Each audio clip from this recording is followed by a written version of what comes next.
আগের দিন আমরা বোরের পরমাণু মডেল সম্পর্কে জেনেছিলাম। আজকে আমরা জানবো মৌলসমূহের ইলেকট্রন বিন্যাস, মানে মৌলের নিউক্লিয়াসে বাইরের কক্ষপথে কোন কক্ষপথে ইলেকট্রনগুলো কিভাবে সাজানো থাকবে বা কোন কক্ষপথে কটা ইলেকট্রন থাকবে সেই সম্পর্কে জানবো। তো মৌলসমূহের ইলেকট্রন বিন্যাস সম্পর্কে তো তিনটে বিষয় আছে, সেই তিনটে বিষয়ের উপরে ইলেকট্রন কটা থাকবে কিভাবে থাকবে সেগুলো নির্ভর করে। প্রথম যে সূত্রটা সেটা হচ্ছে বোর বাড়ি স্কিম বলে। তো সেই বোর বাড়ি স্কিম অনুযায়ী কোন নির্দিষ্ট কক্ষপথে ইলেকট্রনের সর্বোচ্চ সংখ্যা হচ্ছে 2n², যেখানে n মানে হচ্ছে মুখ্য কোয়ান্টাম সংখ্যা। আমরা আগেই পড়েছিলাম বোরের পরমাণু মডেলে ইলেকট্রনগুলো যে সমস্ত স্থায়ী ব্যাসার্ধের কক্ষপথে ঘুরতে থাকে, তো সেই সমস্ত কক্ষপথগুলিকেই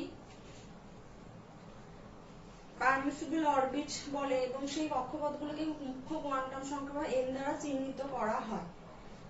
তো নির্দিষ্ট কক্ষপথে একের বেশি ইলেকট্রন থাকতে পারে, আর এই স্কিম অনুযায়ী নির্দিষ্ট কক্ষে ইলেকট্রনের সর্বোচ্চ সংখ্যা হবে 2n²। তাহলে কে কক্ষ মানে n=1, মুখ্য কোয়ান্টাম সংখ্যা 1, প্রথম যে কক্ষপথটা কে কক্ষপথে তাহলে সর্বোচ্চ ইলেকট্রন সংখ্যা কত হবে? 2n² ফর্মুলা অনুযায়ী 2 × 1² মানে 2 × 1 = 2। তাহলে কে কক্ষপথে সর্বোচ্চ দুটো ইলেকট্রনই থাকতে পারে, দুটোর কমও থাকতে পারে, কিন্তু সবথেকে বেশি দুটো ইলেকট্রনই থাকবে, তার বেশি থাকবে না। এল কক্ষপথ যেটা, এল কক্ষপথ মানে মুখ্য কোয়ান্টাম সংখ্যা হচ্ছে 2, মানে n = 2। সেখানে 2n² ফর্মুলা বসালে সর্বোচ্চ ইলেকট্রন সংখ্যা হবে 2 × 2² মানে 2 × 4 = 8। এবার দেখি m কক্ষপথ যেটা, মানে মুখ্য কোয়ান্টাম সংখ্যা n = 3, তাহলে সর্বোচ্চ ইলেকট্রন সংখ্যা হবে 2 × 3² মানে 2 × 9 = 18। তাহলে সর্বোচ্চ ইলেকট্রন সংখ্যা কত দাঁড়াচ্ছে? 18। n = 4 যখন, তার মানে n কক্ষপথ যেটা চতুর্থ কক্ষপথ, সেখানে সর্বোচ্চ ইলেকট্রন সংখ্যা হবে 2 × 4² মানে 2 × 16, মানে 4 4 16 হয়, তাহলে 2 × 16 মানে কত হচ্ছে? 32। তাহলে n কক্ষপথ মানে যেটা ফোর্থ যে কক্ষপথ, চতুর্থ যে কক্ষপথ, সেখানে সর্বোচ্চ ইলেকট্রন সংখ্যা হচ্ছে 32। তাহলে আমরা কি কি দেখলাম? প্রথম কক্ষপথে সর্বোচ্চ 2, এল কক্ষপথ যেটা সেটাতে সর্বোচ্চ 8, n কক্ষপথে 18 আর n কক্ষপথে 32 অবধি ইলেকট্রন থাকতে পারে। এর বেশি থাকবে না, কিন্তু এর কম থাকতেও পারে। তো এইটা হচ্ছে বোর বাড়ি স্কিম। তো আরো দুটো সূত্র রয়েছে বা দুটো বিষয় রয়েছে যেগুলোর উপর মৌলসমূহের ইলেকট্রন বিন্যাস করা হয়। তো সেগুলো এখন আমরা দেখব কি কি বিষয় আছে। এবার আসি দ্বিতীয় বিষয়ে। তো ইলেকট্রন বিন্যাস কিভাবে নির্ভর করছে সেটা এখন দেখব। প্রথমে বিষয়টা ছিল বোর বাড়ি স্কিম।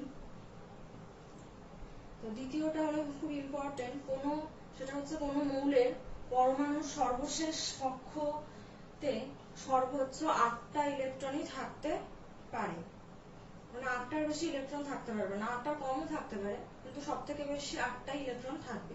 তো সর্বোচ্চ 8টা ইলেকট্রন থাকতে পারে এই ধরনের ঘটনা শুধুমাত্র সমস্ত নিষ্ক্রিয় গ্যাসের ক্ষেত্রে, হিলিয়াম বাদে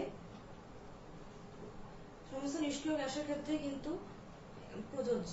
কারণ সমস্ত নিষ্ক্রিয় গ্যাসের ক্ষেত্রেই এর যে সর্বশেষ কক্ষপথ থাকে সেখানে কিন্তু ম্যাক্সিমাম 8টাই ইলেকট্রন দেখা যায়। তো হিলিয়ামে যেহেতু দুটোই ইলেকট্রন থাকে, তো হিলিয়ামের একটাই কক্ষপথ, তাই একটা কক্ষপথ মানে ওই কে কক্ষপথে দুটো ইলেকট্রনই থাকবে। তো হিলিয়াম বাদে সমস্ত নিষ্ক্রিয় গ্যাসের ক্ষেত্রে এই বিষয়টা প্রযোজ্য।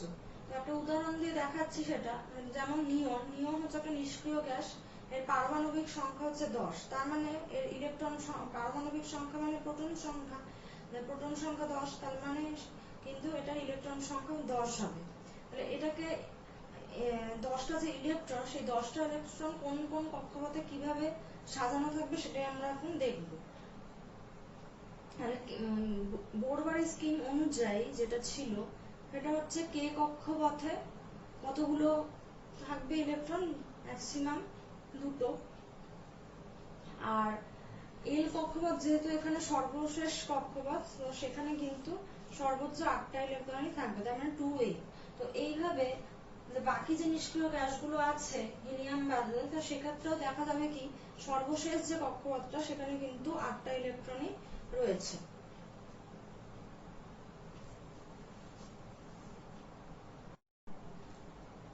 আচ্ছা, এবার দেখবো 3 নম্বর যে বিষয়টা, সেটা হলো কোন পরমাণু সর্বশেষ কক্ষপথের ঠিক আগের কক্ষপথে সর্বোচ্চ কটা ইলেকট্রন থাকতে পারে? 18টা ইলেকট্রন থাকতে পারে। মানে 18টার বেশি কিন্তু থাকতে পারবে না। তার মানে কোন পরমাণুর সর্বশেষ কক্ষপথ যেটা, সেটা ঠিক আছে আগের কক্ষপথটা থাকবে, সেটাতে সব থেকে বেশি 18টা ইলেকট্রন থাকতে পারে।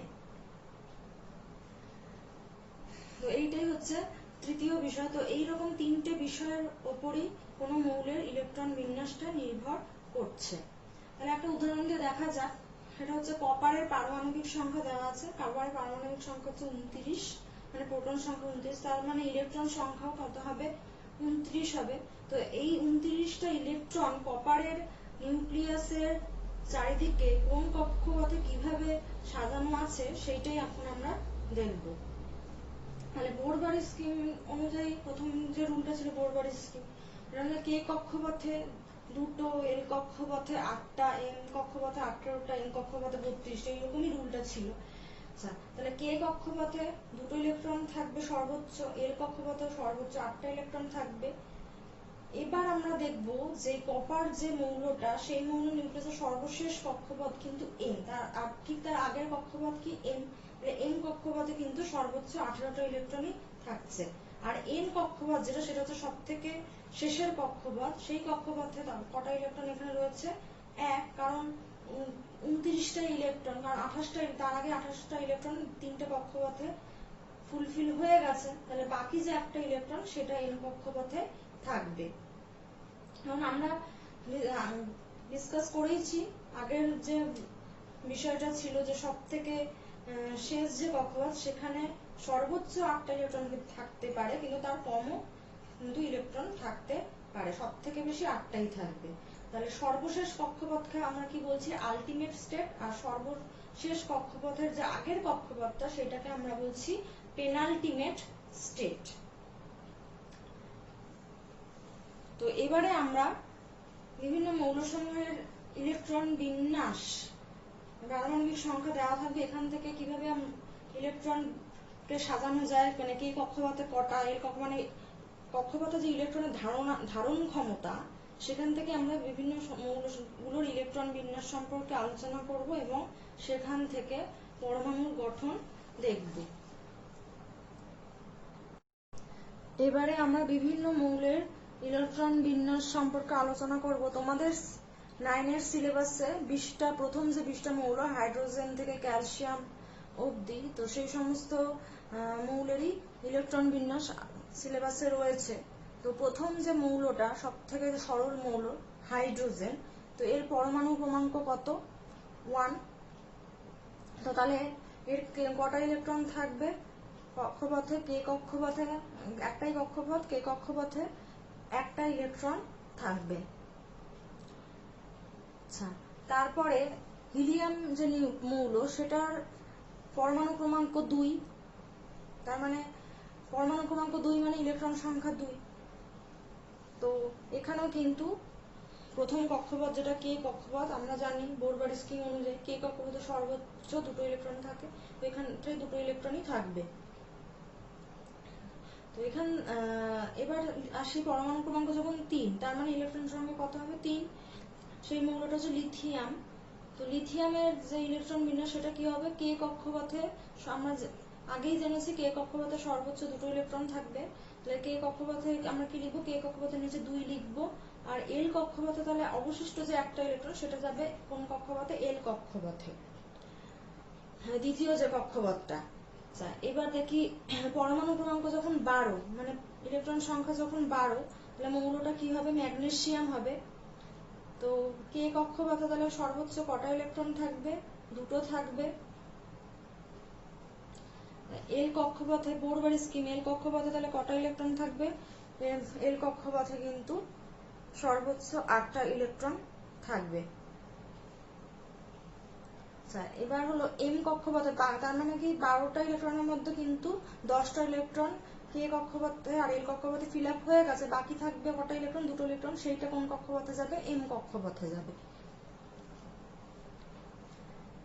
তারপরে দেখা যাক 16 যে পরমাণু ক্রমাঙ্ক সেইটা হচ্ছে সালফারের। তো সালফারের যে ইলেকট্রন বিন্যাস, তো ইলেকট্রন বিন্যাস দেখবো সেটা হচ্ছে কে তে থাকবে সর্বোচ্চ দুটো ইলেকট্রন, একইভাবে এল কক্ষপথেও সর্বোচ্চ 8টা ইলেকট্রন থাকবে, আর বাকি যে 6টা ইলেকট্রন মানে 10টা ফিল আপ হয়ে গেছে, বাকি যে 6টা ইলেকট্রন সেটা কোন কক্ষপথে যাবে? এম কক্ষপথে যাবে।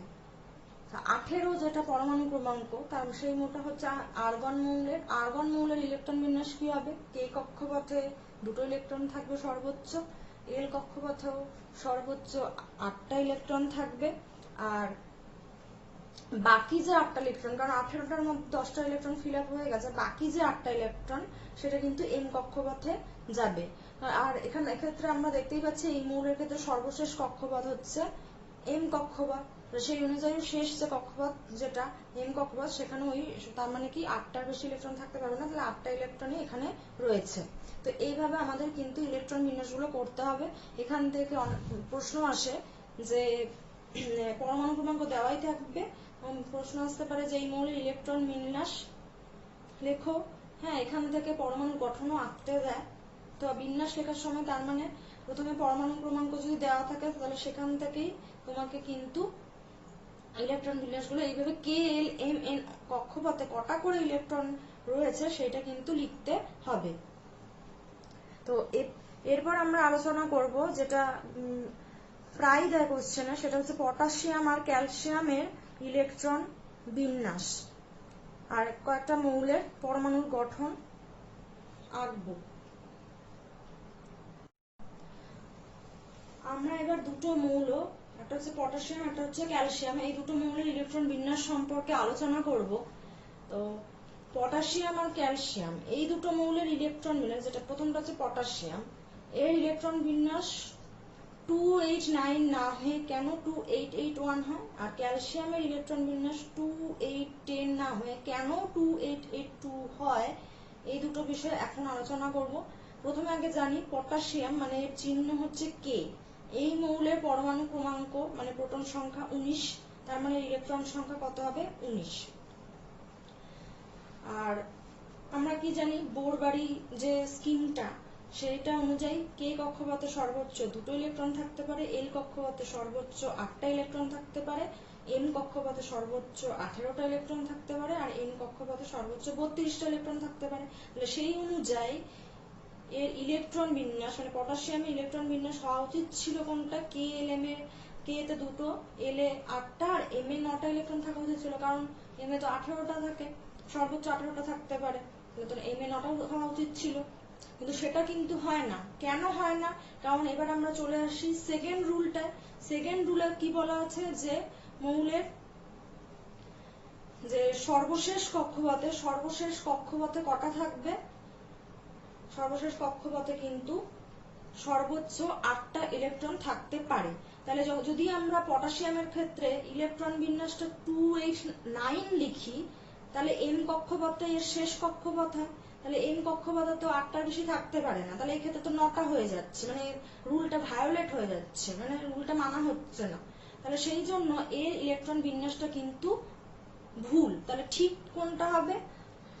সেটা হচ্ছে আমরা যেটা যে সেকেন্ডে যেটা লেখা আছে 2881, মানে কে কক্ষপথে দুটো, এল কক্ষপথে 8টা, এম কক্ষপথে 8টা, আর বাকি যে একটা ইলেকট্রন মানে 18টা ইলেকট্রন এইভাবে ফিল আপ হয়ে বাকি যে একটা ইলেকট্রন পড়ে থাকবে সেইটা চলে যাবে নেক্সট যে কক্ষপথ মানে এন কক্ষপথে, সেখানে। তাহলে পটাশিয়ামের ইলেকট্রন বিন্যাস হবে 2881।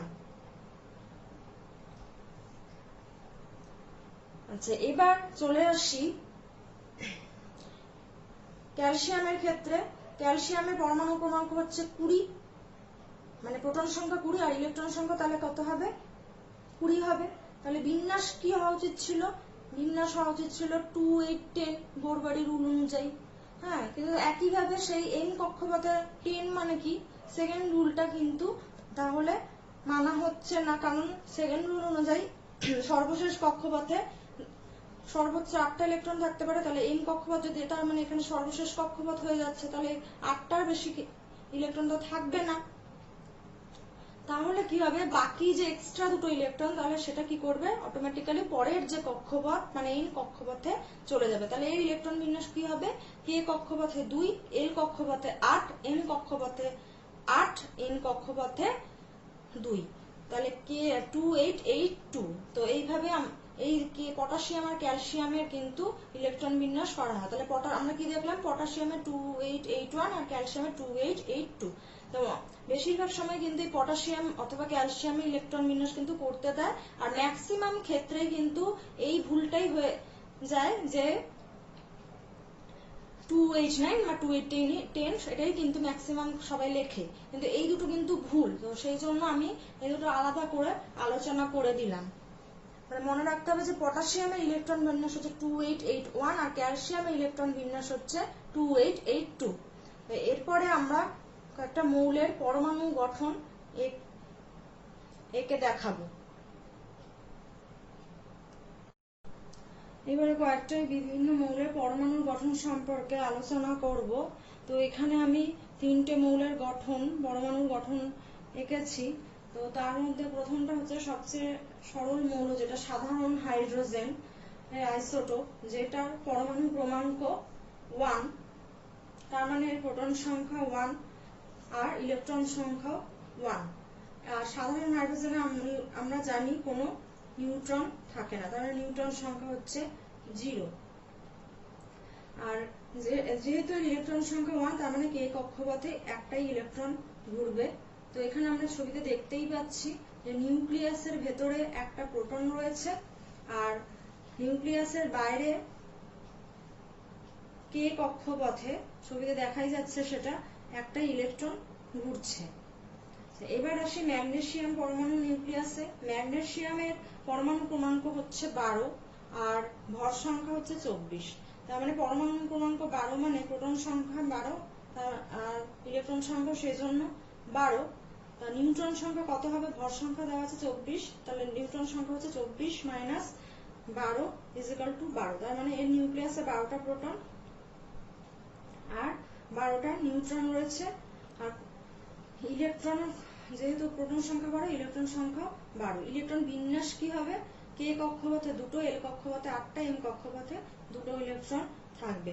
ছবিতে দেখি যে নিউক্লিয়াসে প্লাস চার্জ, প্লাসের পাশে 12 রয়েছে, আর কালো ডট দিয়ে যেটা কালো গোল করা আছে তার পাশে 12 লেখা আছে। তার মানে প্লাস চার্জের পাশে 12 লেখা আছে, মানে 12টা প্রোটন রয়েছে, আর কালো যে গোল করা আছে সেটার পাশে 12 লেখা আছে, মানে 12টা নিউট্রন। আর তার পাশে কে এল এম কক্ষপথে কটা করে ইলেকট্রন ঘুরছে সেটা ছবিতে দেখাই যাচ্ছে। কে কক্ষপথে 2টো, এল কক্ষপথে 8টা, আর এম কক্ষপথে 2টো ইলেকট্রন ঘুরছে। তো সবুজ রঙের কালিতে ইলেকট্রনের চিহ্ন আঁকা আছে, আর সেখানে মাইনাস চার্জ দেওয়া। আর কালো নিউট্রনের কোনো চার্জ থাকে না, তাই জন্য এখানে কোনো চার্জ প্লাস বা মাইনাস কিছু দেওয়া হয়নি। এবার আসছি পটাশিয়ামে। পটাশিয়ামের পরমাণু ক্রমাঙ্ক 19, ভর সংখ্যা হচ্ছে 39। তো 19 পরমাণু ক্রমাঙ্ক মানে প্রোটন সংখ্যা 19, তাহলে প্রোটন সংখ্যা 19 হওয়ার জন্য ইলেকট্রন সংখ্যা 19 হবে। আর ভর সংখ্যা যেহেতু 39, তার জন্য এর নিউট্রন সংখ্যা হবে 39 মাইনাস 19 ইজিক্যাল টু 20। তাহলে ছবিতে দেখে নিই। আর ইলেকট্রনের বিন্যাস কি হবে, ইলেকট্রন সংখ্যা 19 হওয়ার জন্য ইলেকট্রন বিন্যাস হবে কে কক্ষপথে 2টো, এল কক্ষপথে 8টা, এম কক্ষপথে 8টা, এন কক্ষপথে একটা ইলেকট্রন ঘুরবে। তো ছবিতেও সেটা আমরা দেখতেই পাচ্ছি। নিউক্লিয়াসে হচ্ছে 19টা প্রোটন থাকবে, প্রয়োজনে প্লাস চার্জের পাশে 19 লেখা আছে, আর 20টা নিউট্রন থাকবে, তাই কালো রঙের গোল করা, এটার পাশে 20 লেখা আছে। নিউক্লিয়াসের বাইরের চার্জ থেকে কে কক্ষপথে আমরা দেখে নিই 2টো ইলেকট্রনই ঘুরছে, এল কক্ষপথে 8টা ইলেকট্রন, এম কক্ষপথেও কিন্তু 8টা ইলেকট্রন, আর সর্বশেষ যে কক্ষপথ সেটা এন কক্ষপথ, সেখানে একটা ইলেকট্রন ঘুরছে। তো এখানে হচ্ছে আর একটা জিনিস দেখে নিই যে প্লাস, যেটা রেড কালারের কালিতে প্রোটন, আর সবুজ কালারের যেটা মাইনাস চিহ্ন দেওয়া আছে সেটা হচ্ছে ইলেকট্রন, আর কালো কালারের যে গোলা মতন করা আছে সেটা নিউট্রন বোঝানো হয়েছে। তো এইভাবে বিভিন্ন মৌলের পরমাণুর ইলেকট্রন বিন্যাস থেকে আমরা পরমাণুর গঠন সহজেই আঁকতে পারি। তো ইলেকট্রন বিন্যাস আর সেখান থেকে পরমাণুর গঠন কিন্তু পরীক্ষায় কোশ্চেন দেয়। তো পরমাণু ক্রমাঙ্ক দেওয়া থাকবে, অনেক সময় দেওয়া থাকেও না। তো এখানে কিন্তু হাইড্রোজেন মৌল থেকে শুরু করে ক্যালসিয়াম অবধি যে টোটাল 20টা মৌল রয়েছে সেটার প্রত্যেকটার পরমাণুর ইলেকট্রন বিন্যাস আর সেখান থেকে পরমাণুর গঠন কিন্তু তোমাদেরকে প্র্যাকটিস করতে হবে। এগুলো কিন্তু পরীক্ষায় ইম্পর্টেন্ট কোশ্চেন হিসেবে আসে।